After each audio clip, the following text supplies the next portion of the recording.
నిన్ను ప్రపంచం గుర్తించదు. ఎందుకో తెలుసా? నిన్నట్లాగానే ఈ రోజు కూడా ఉన్నావా, ఈ రోజు కూడా రేపు కూడా ఉన్నావా, నిన్ను ప్రపంచం గుర్తించదు.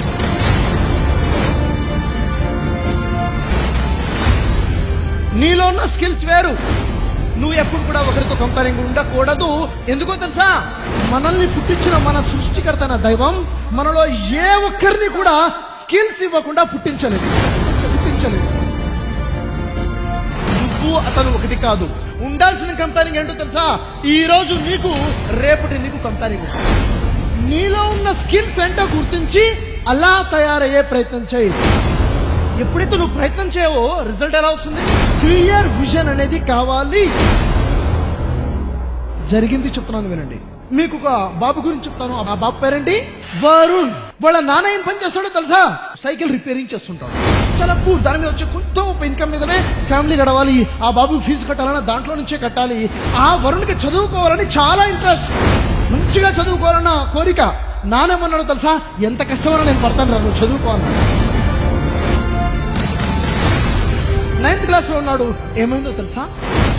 ఆరోగ్యం చెడిపోయి నాన్నగారు చనిపోయారు. సిచ్యువేషన్ ఏంటి? బాధ్యత వరుణ్ మీదకి వచ్చేస్తుంది. ఇంటి ఖర్చులు వెళ్ళాలంటే వేరే ఆధారం లేదు. షాప్కి వెళ్ళాల్సిందే, పని చేయాల్సిందే.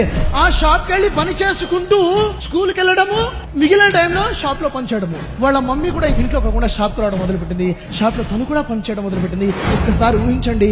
అలాగే 10th కంప్లీట్ చేశాడు. రిజల్ట్ ఏంటో తెలుసా? 10th క్లాస్ లో ఫస్ట్ ర్యాంక్.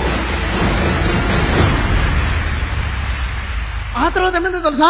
కాలేజ్కి వెళ్ళాలి, ఇంటర్మీడియట్ కి అవకాశం లేదు, ఫీజు కట్టేవాళ్ళు లేరు, డబ్బులు లేవు. అప్పుడు తనకు తెలిసిన డాక్టర్ గారు ఉన్నారు ఆ ఊళ్ళో. ఆ డాక్టర్ గారు అన్నారు, నువ్వు చదువుకో, నేను ఫీజు కడతాను అన్నారు. ఆ బాబు ఇంటర్మీడియట్ లో జాయిన్ అయ్యాడు. సూపర్, మంచి మార్క్స్ వచ్చాయి. ఇంటర్మీడియట్ కంప్లీట్ చేశాడు. ఇంజనీరింగ్ లో సీట్ వచ్చింది. ఇంజనీరింగ్ లో జాయిన్ అయ్యాడు. అప్పు చేసి తను సొంతంగా కాలేజ్ లో జాయిన్ అయ్యాడు. ఉదయం 7 గంటలకి లేస్తున్నాడు, కాలేజ్కి వెళ్తున్నాడు. 1:30 వరకు కాలేజ్ అయిపోతుంది. ఇంటికి వస్తున్నాడు.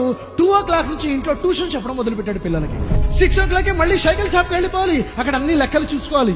3 పనులు. ఈ విధంగా ఫస్ట్ ఇయర్ కంప్లీట్ అయింది. సెకండ్ ఇయర్కి వచ్చేసరికి కట్టడానికి డబ్బులు, సిచ్యువేషన్ అర్థం కావట్లేదు. ఫ్రెండ్స్ విన్నారు, అరే ఇంత బాగా చదువుతున్నావు కదా, ఫస్ట్ సెమిస్టర్లో ఇంత మంచి మార్క్స్ వచ్చాయి కదా, సరే అని చెప్పేసి ఫ్రెండ్స్ అందరూ కలిసి పాకెట్ మనీతో ఫీజు కడతారు. ఇలా సెకండ్ ఇయర్ కూడా అయిపోయింది ఫ్రెండ్స్ హెల్ప్ ద్వారా. ఆ తర్వాత కాలేజ్ మేనేజ్మెంట్ కి తెలిసింది, వీడు ఇంత క్లెవర్ ఉన్నాడు, ఇంత బాగా రిజల్ట్స్ వస్తున్నాయి, ఇతని సిచ్యువేషన్ ఇలా ఉందని కాలేజ్ ఫ్యాకల్టీ హెల్ప్ చేయడం మొదలుపెట్టారు. ఇంజనీరింగ్ కంప్లీట్ అయింది. ఆ తర్వాత తనకి మంచి జాబ్ వచ్చింది. నేను ఈ జాబ్ కాదు చేయాల్సింది, ఇలాగైనా సమాజం కోసం మనం పని చేయాలి, సొసైటీ కోసం మనం పని చేయాలి అన్న ఆలోచన వచ్చింది. నేను ఒక కలెక్టర్గా, ఐఏఎస్ ఆఫీసర్గా ఎదగాలి అనుకున్నాను. అప్పుడు వాళ్ళ మమ్మీతో చెప్తాడు, అమ్మ నేను ఇంకా చదవాలనుకుంటున్నాను.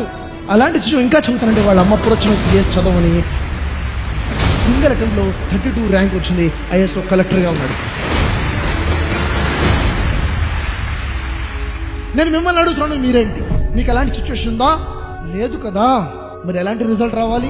తను 9th కంప్లీట్ చేశాడు, మనం 9th కంప్లీట్ చేసాం. తను 10th ఎలా రిజల్ట్స్ వచ్చాయి, మన రిజల్ట్ ఉంది. అతనికి అతనుకున్న లక్ష్యం ఏంటి, మనకున్న లక్ష్యం ఏంటి? అతను సాధించిందంటే మనం సాధించాలనుకుంటుందండి, మనం సాధించలేమా?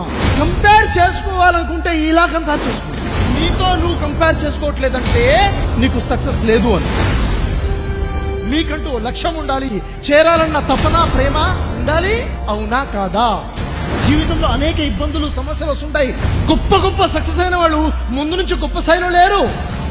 నేను చేయగలను, నా వల్ల అవుతుంది, ఎస్ చేయాల్సిందే. ఎందుకంటే అనుకున్నవాడు సాధించగలుగుతాడు. అనుకోవాలి.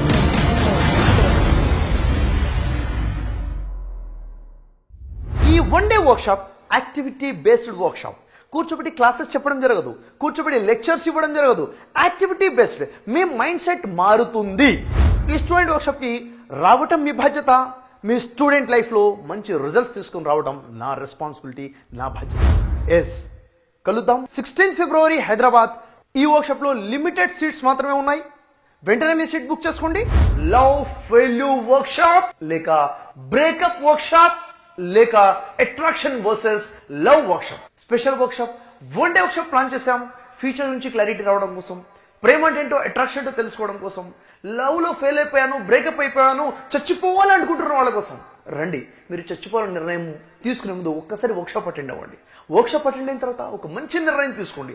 డోంట్ మిస్ ఈ వర్క్షాప్. మీకోసమే, నాకు తెలుసు లక్షలాది మంది ఎదురు చూస్తున్నారు ఈ టాపిక్ కోసం. మీకోసం డిజైన్ చేశాను. Don't miss workshop. 1st March Sunday Hyderabad లో మీ సీట్ బుక్ చేసుకోండి.